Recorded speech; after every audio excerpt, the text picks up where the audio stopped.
J'ai vu que tu avais fait pas mal de choses dans l'univers des animés japonais, et notamment Evangelion avec la voix de Shinji Ikari, ou encore Digimon. Ouais.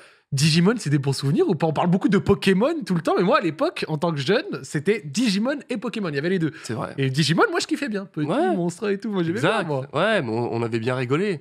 Mais ouais, après, on avait bien rigolé. Mais apparemment, peut-être trop, parce que quand ils ont refait une nouvelle mouture, un nouveau film, là, il y a 2-3 ans, ils nous ont tous changé, quoi. Oh. Donc, j'ai pas repris taille, c'était dommage, j'aurais aimé. Mais ouais, c'était rigolo. Mais tu vois, c'est des séries où tu kiffes le faire sur le moment, mais euh, en fait, c'est une période où aujourd'hui, tu fais une série, tu fais 10 épisodes, et puis ta série, elle tient sur 8 saisons, donc du coup, c'est sur la longueur. À l'époque, comme on le disait, t'avais le truc des années après, donc du Ouais. coup, d'un seul coup, t'avais 150 épisodes à doubler, et après, t'en parlais plus. Donc du coup, Digimon, c'est pareil, c'est ce genre de série où on l'a fait pendant longtemps, enfin pas très longtemps, mais beaucoup, Ouais. et après, on est passé à autre chose. Donc du coup, pour vous qui avez grandi avec, c'était quelque chose incroyable, mais pour nous, ça a été assez rapide, et on a moins des attaches, alors que sur la longueur, aujourd'hui, c'est pas pareil, Ok. tu vois. Ah, c'est intéressant ce rapport. Ouais, Entre la saison que tu. Enfin, la série où tu vas faire 10 épisodes, une saison, et que tu vas refaire toutes les X années, alors par rapport à là où tu fais 150 épisodes voilà, en 2 semaines ou 3 semaines, je sais pas combien de c'est temps. ça. Ça prenait combien, par exemple, 150 épisodes? Je sais pas, mais je sais que une série, le doublage a pas beaucoup changé là-dessus, mais en gros, on fait, on était en groupe, donc si ça a changé, mais on devait faire 3-4 épisodes par jour. Aujourd'hui, on le fait dans la matinée, mais parce qu'on est tout seul au micro, donc c'est pas plus le même rapport. Mais donc du coup, ça va assez vite.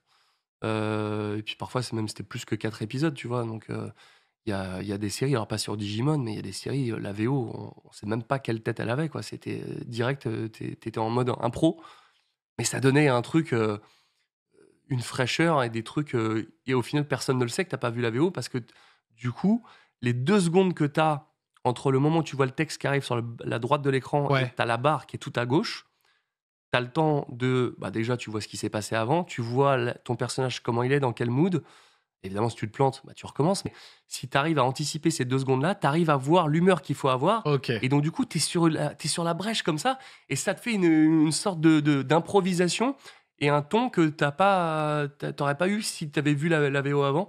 Et on en a fait plein des séries comme ça à l'époque. Et c'était rigolo parce que ça a vraiment une autre gueule, quoi. Au début des années 2000, j'ai vu quand tu sors de l'adolescence, j'ai l'impression que c'est vraiment pour toi l'accélération pour tout niveau dessin animé, animation.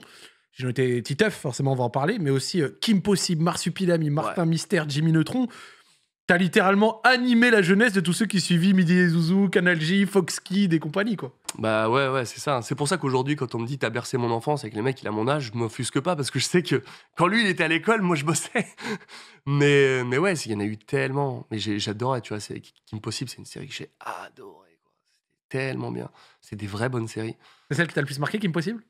Non, mais de celles qui fait partie de celles que j'ai le plus kiffé, en tout cas, c'était Disney, c'était bien écrit, c'était drôle à jouer. Enfin, et puis moi j'adore jouer les gogoles. Tu vois, tu vois, Dorothée Pousseau, c'est moi en meuf. Et on nous a toujours donné les rôles de gogol. Alexis Thomasian aussi. Parce que tous les trois, on s'en foutait. Tu vois, on lâche les chevaux, on fait n'importe Et on quoi y va, et ouais. on s'amuse. Et si tu fais pas ça, si t'as pas tu te dis le ridicule, on s'en fout. Bah, du coup, tu peux pas faire ces rôles-là. Et moi, on me donnait que des rôles comme ça. Et Kim Possible, mais c'était Robin Trépide, mais c'était génial. Ils disent tous Riz dans le chat. Mais oui, mais Reese, pareil. Je vais une couleur bleu jaune. Ça va donner bleu laune. Mais c'est des trucs, mais et sur le moment, tu sais, je me rendais pas compte de la chance que j'avais de le faire. C'était trop bien cette série. Ah, s'il y a des extraits, je suis chaud qu'on en trouve parce que franchement, moi, ça me parle. Moi, vraiment, je me rendais pas compte. Et tout à l'heure, c'est drôle parce que quand j'ai dit à ma femme que j'allais t'avoir sur l'émission, Ouais. elle m'a dit ouais, je le connais, il a fait ça et ça. Je lui ai dit non, non, il a pas. Va Ouais. regarder. Et ensuite, ma femme, elle regardait, elle faisait ah, mais il est là aussi. Ah, et là aussi. C'est Ah, ça. et là aussi. C'est ça. C'est le choc un peu quand Mais on oui, regarde là mais l'entièreté. Il y en a eu tellement et on me dit souvent t'étais partout et même il y a eu un commentaire sur le truc Twitter et certains quand il dit il sort là et les mecs il a répondu ouais même un peu trop d'ailleurs un peu partout et je sens que tu sais il y a eu un moment où c'était massif quoi, il y a eu beaucoup de doublages, c'est vrai que c'était monstrueux quoi. T'as déjà eu, je suppose que oui, hein, mais des journées où genre. C'est combien en une journée le maximum de trucs différents que t'as eu à doubler? En fait t'as pas de règles en fait. Je vais te donner un exemple, tu vas te dire: «Ah oui, effectivement», c'est-à-dire que si tu fais, 10 personnages de 5 lignes et qui te prennent 10 minutes, je peux faire 10 plateaux dans la journée. Ouais, ok, je vois l'idée. Mais par contre, un rôle principal où, tu es sur une série pour Netflix, pour Dragon ou pour Outer Banks, bah, toute la journée, tu fais un plateau. Maintenant, sans problème, tu peux faire, une série le matin où tu fais 2 épisodes, l'après-midi, tu fais une autre série et puis tu as une pub entre 2 et le soir, tu vas rattraper un truc que tu as pas à faire. Ça m'est arrivé dans des grosses années comme 2022-2023 où, le taf, on savait même plus où le mettre tellement il y en avait. C'était après Covid, Netflix, ils arrêtaient pas de produire des trucs, c'était complètement fou. Alors maintenant ça s'est calmé, mais c'est vrai qu'à une époque, pour Netflix, je me disais: «Bon, bah, là, je serais pas pris, je viens de faire, 3 séries dans le rôle principal, ils vont pas me prendre». «Tu pris». «OK, bah, nickel, bah, allons-y». Nickel. Bon, là, maintenant, ça s'est calmé, c'est vrai qu'ils ont, après la grève aux États-Unis, il y a moins de trucs qui sont rentrés, mais c'est vrai qu'il y a eu une grosse période Netflix, c'était ouf, quoi. On t'en parle à toutes tes interviews, donc j'ai pas forcément envie de tomber dans l'aspect redondant du truc, mais à quel point Titeuf, ça a changé ta vie?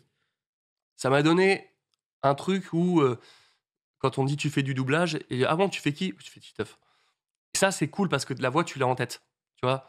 Et c'est une chance que j'ai, c'est ce rôle emblématique, comme peut l'avoir, et je pense que c'est encore au-dessus, Philippe Pétieux sur Homer Simpson, tu vois? Mais des trucs où, tu fais tel personnage. Ah OK! Tu pas besoin de continuer derrière, et rien que ça déjà, c'est goldé, tu sais que tu peux arrêter ta carrière, c'est cool. J'ai fait ça. Parce que franchement, est-ce qu'au moment où on te le propose en 2001, tu te dis que ça va être un monument? Oui, tout de suite. Direct? Je l'ai vu tout de suite. C'est quoi? C'est au script, à l'idée, à l'équipe derrière? Non, je l'ai piffé. Je connaissais déjà la licence, ça marchait déjà pas mal, même si j'avais pas lu de BD à l'époque. Mais je sentais que ça allait être un truc de ouf et qu'il fallait pas que je me rate et que je voulais absolument le faire. Et puis voilà, j'ai sorti cette voix-là et puis ça a marché, quoi. Tu disais que tu avais mis des années à trouver la bonne voix pour Ouais, interpréter. ouais.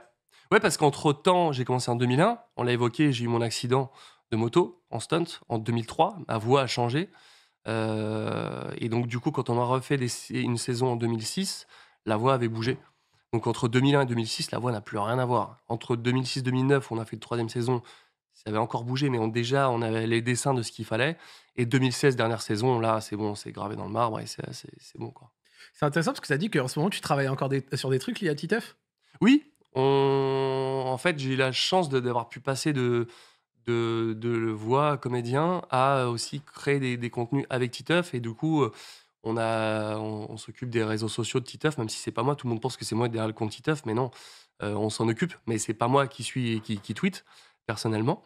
Mais par contre, ouais, on a pu développer des concepts, notamment la chaîne YouTube de Titeuf où on anime des BD à partir des planches de Zep. On a refait les voix avec les personnages, avec les comédiens officiels de la série.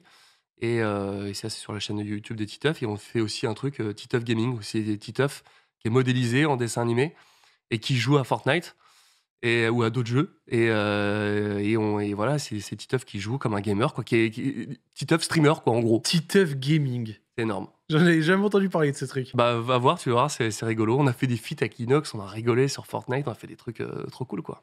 Tu sais que c'est ce que je me demandais, comment on fait vivre une œuvre après sa fin? Bah, c'est ça, en fait, c'est qu'il y a pas eu de dessin animé après, mais j'avais vraiment envie de proposer des contenus.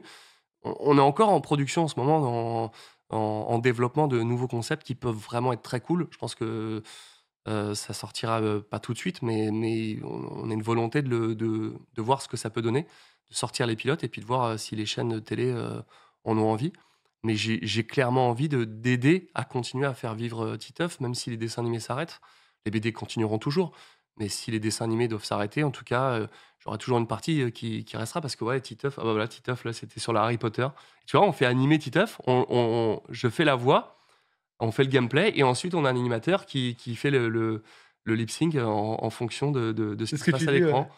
Et si tu as des images de Titeuf sur Fortnite, il y a des vraies belles parties, quoi. Il y a du skill, quoi. C'est excellent, ça. Ah, c'est rigolo. C'est rigolo. Il y a de l'idée quand même, hein. Ouais, bah voilà, j'aime bien. Je te disais, j'ai toujours envie de créer des trucs, quoi. Je peux pas m'arrêter. Ils ont trouvé Titeuf sur Fortnite. Ah ouais. C'est pas le même truc, hein. Ah bon, c'est pas C'est pas le même truc. Et tu vois, c'est avec Inox, ça, on a bien rigolé. Oh là là là là. C'est pas le même sujet, là. C'est quoi tes rapports avec Zep? Très bon. Très bon. Et je suis heureux qu'il me fasse confiance, comme Glénat, Mais on s'est rencontrés que tard. On s'est rencontrés sur le film. Le film, ouais. Avant la série, je l'avais jamais rencontré. Mais sur le film, on s'est super bien entendu et puis on a pu prendre tellement de temps. C'était de l'orfèvrerie. C'était vraiment, c'était un bon moment parce que c'était Zabou Breitman qui m'a dirigé. Et comme ils ont fait les images après avoir fait la pose de voix, c'était vraiment. Alors que Titeuf, je le connaissais, donc je pouvais l'imaginer, c'était facile. Mais donc du coup, fallait imaginer toutes les situations. Donc on avait le temps de peaufiner, d'amener des nuances qui n'existaient pas, de changer le texte. Et du coup, d'avoir Zabou Breitman là-dedans, qui n'avait pas besoin d'être une experte du doublage. On faisait de la pose de voix sur du texte. Et du coup, c'était une approche qui était totalement innovante et j'ai adoré faire ce truc-là. C'était super bien. Dans le chat, ils en parlent un petit mot sur No Way Home. Ouais, de ouf. Bah, No Way Home, c'était incroyable. D'ailleurs, je doublais Tic Tic Boom quand j'ai appris que je faisais No Way Home. Et il y a un moment où on entend dans Tic Tic Boom, c'est quand il apprend qu'il a son orchestre. Désolé, je me gratte beaucoup le nez, hein, je ne prends pas de cocaïne, mais ça me gratte le nez depuis tout à l'heure. Bref. Mais je me dis, ils vont croire que je tape de l'acé depuis tout à l'heure. Tu veux qu'on te ramène un mouchoir? Non, ça me gratte. C'est pas un mouchoir, mais ça me gratte, bordel. Je te jure, mais depuis tout à l'heure, je me vois dans le retour de tout ça. Et je me dis, ils vont croire que je tape de l'acé et c'est n'importe quoi. Ah, les amis, les clean, on l'a fait pisser dans le bocal, c'était jaune. C'était pas violet. Et du coup, quand il apprend qu'il est à l'orchestre, eh ben, il y a un petit moment de flottement. Non, pas de flottement, d'émotion. Okay. Et c'est le moment où entre deux prises, je reçois le SMS pour me dire t'es dans le No Way Home. Et ouais, c'était cool. On pouvait rétablir, refermer une cicatrice béante comme a pu l'avoir Andrew Garfield, mais à mon petit niveau, mais qui était quand même bien prononcé chez moi qu'on m'ait cassé mon jouet, quoi. Donc c'était trop cool de pouvoir faire ça, c'était génial. J'espère juste qu'un jour ça pourra continuer. Mais bon, même si je rencontre Andrew Garfield, il me mentira les yeux dans les yeux qu'il n'est pas dessus, tu vois, donc je sais pas. De toute façon, Internet le saura avant moi, mais j'ose espérer que ce sera pas terminé avec le teaser, quoi. Pourquoi est-ce que tu parles de blessures béantes pour ceux qui connaissent pas ou qui sont pas à la pointe de Spider-Man? Bah parce que quand ils ont changé Andrew Garfield pour passer sur Tom Holland, il n'y a pas eu de Amazing Spider-Man 3. C'est un... Il n'y a pas de fin.